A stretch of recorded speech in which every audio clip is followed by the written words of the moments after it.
Hi, my name is Jerry Wise. I'm the director of the Center for Self-Differentiation at Family Tree Counseling in Indianapolis, Indiana.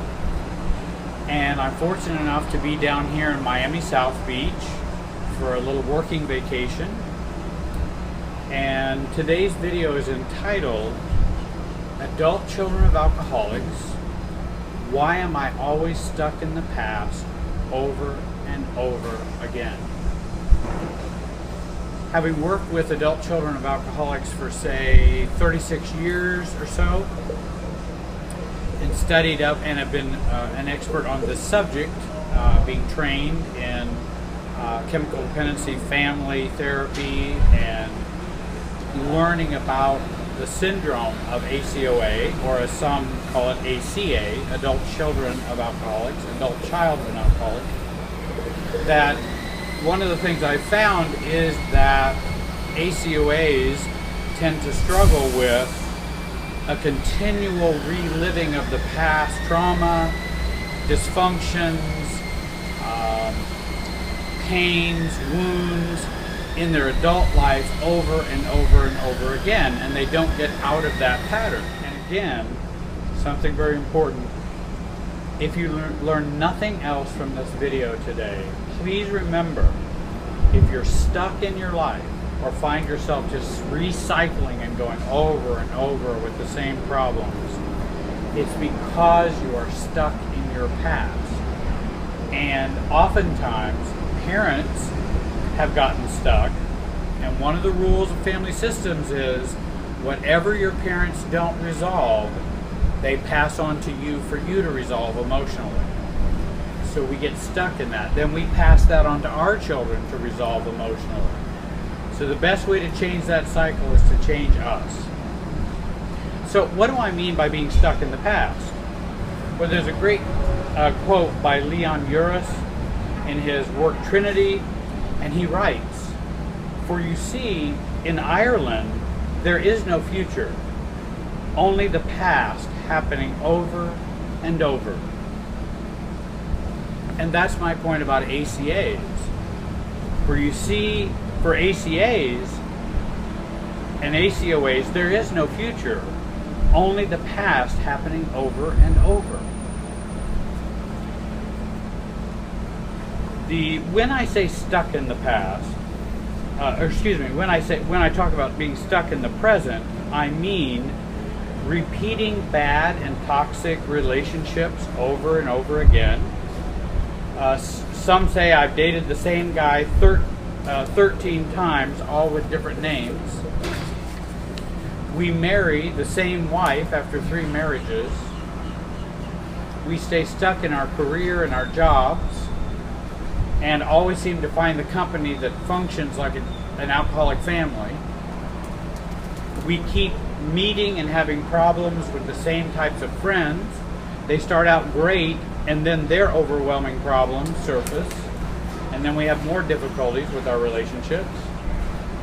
We might have repeated depressions or anxiety episodes. We certainly have strained, conflicted, even toxic relationships with our family of origin, and it tends to change for the worse. Often, if it's going to change, it tends to get worse as we get older, or certainly it will go up and down, and it will be a roller coaster with our family of origin. Well, for those 2 years, my parents and I never talked. For these 2 years, we got along a little better, but there was a lot of conflict. Then I moved away from my family again, and then for those 2 years, we didn't talk, and we kind of go through that pendulum, the pendulum experience. ACAs and ACOAs have the pendulum problem. Or we'll join 5 churches, but each time they would turn out to be like my first church that I was in. We keep trying to find something new, and it always seems to turn out to be the same. Well, what's the common denominator? Me. And it's my issues, and ACOAs bring those issues to their life. You're in a marriage that started out great, it appeared, and we really loved each other, and we got along, and we were in the honeymoon phase. Then it begins to have problems, and these recycling problems happening over and over again and with no resolution, because we only know option A or option B, because our ACOA blindness that we have in seeing what's going on, rather than option C, D, E, F, and G. And we certainly don't think there's any other choices between enmeshment and just going along and being and falling down and just accepting the way it is, or cut off and divorce. Those are the only two choices we tend to see. ACOAs do not have the greater options in their painting palette to choose from to paint their life with. Let me talk about Suzanne and Bryan. Suzanne is an ACOA. She's also an adult child of narcissistic parents. And by the way, even if an alcoholic is not purely a narcissistic personality disorder, they still suffer from narcissism due to their addiction. So they can seem very similar. Suzanne marries Bryan because he does not drink. So Suzanne believes she's missing that bullet, and so she is free and clear because I didn't marry an alcoholic. Unfortunately, no. Bryan is a self-focused narcissist, not an alcoholic, but religiously addicted in a narcissistic way. He is emotionally frozen, critical, but can be charming and attentive to Suzanne at times. Again, often when it serves his purposes. They have 2 children, which really cement them together as a couple. Bryan, of course, sees Suzanne as the problem. Bryan would say, well, if she would only just accept me as I am and go along with kind of what, because I kind of know better, and if she would just do what I think we should do and stop trying to change me or whine or complain all the time about her needs not being met or that she's unhappy in the relationship. I get so tired of having the same argument with her over and over and over again. She needs to be more like a man in this marriage. Stop complaining. Stop feeling so much. Be happy to have a house and kids and a man who doesn't cheat, who looks good to the outside world. Suzanne sees no connection between her 6-year marriage with Bryan. She does not see how her current unhappiness connects with her past. And as a result, she may get so fed up, she just divorces him only to find another Bryan again. Or Bryan may get just so fed up he can't take it, but then he finds another Suzanne again. Because the problem is on the inside, and we're reliving our alcoholic home inside of us, and those issues aren't resolved. Bryan suffers with being self-absorbed. He has abandonment issues.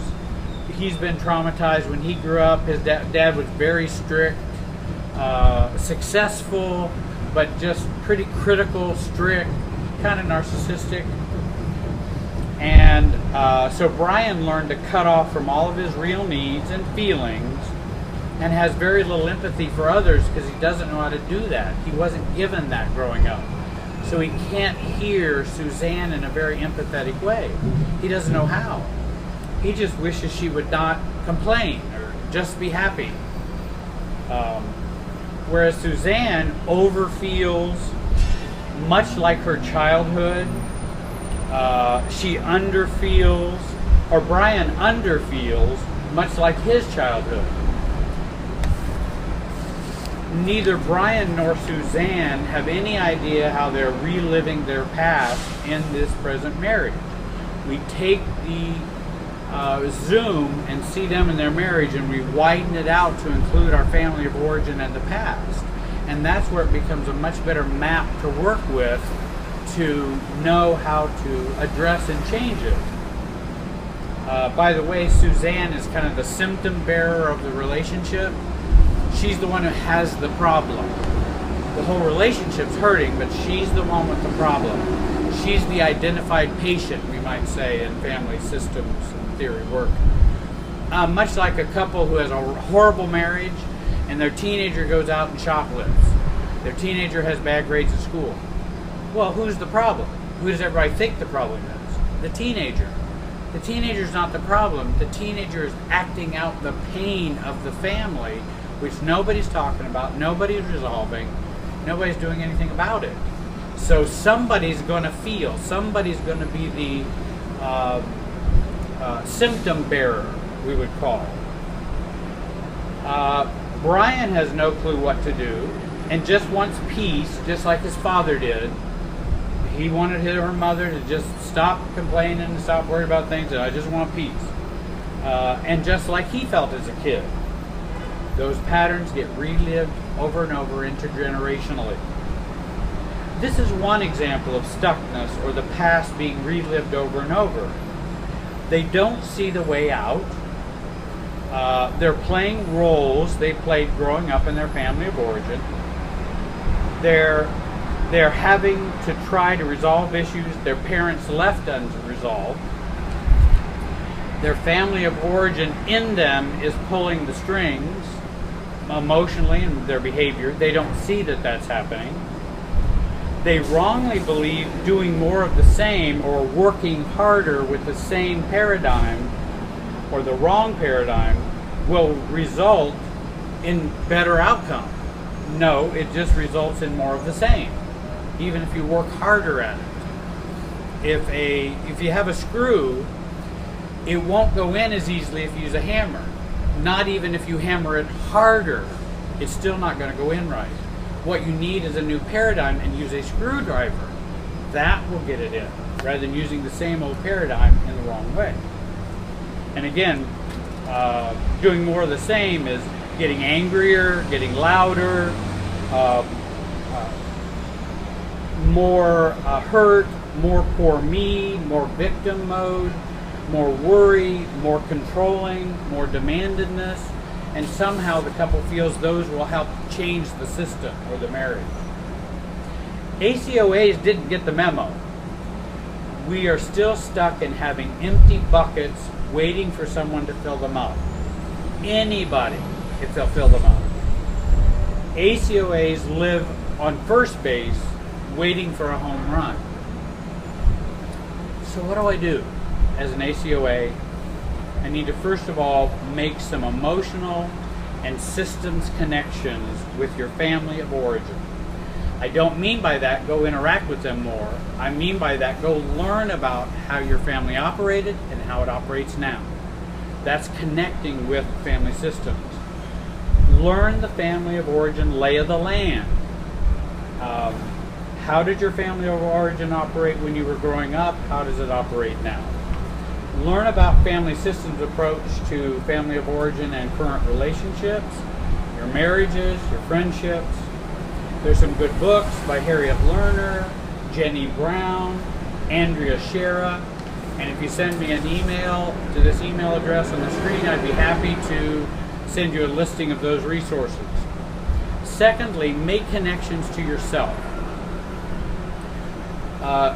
Get the family of origin out of you work.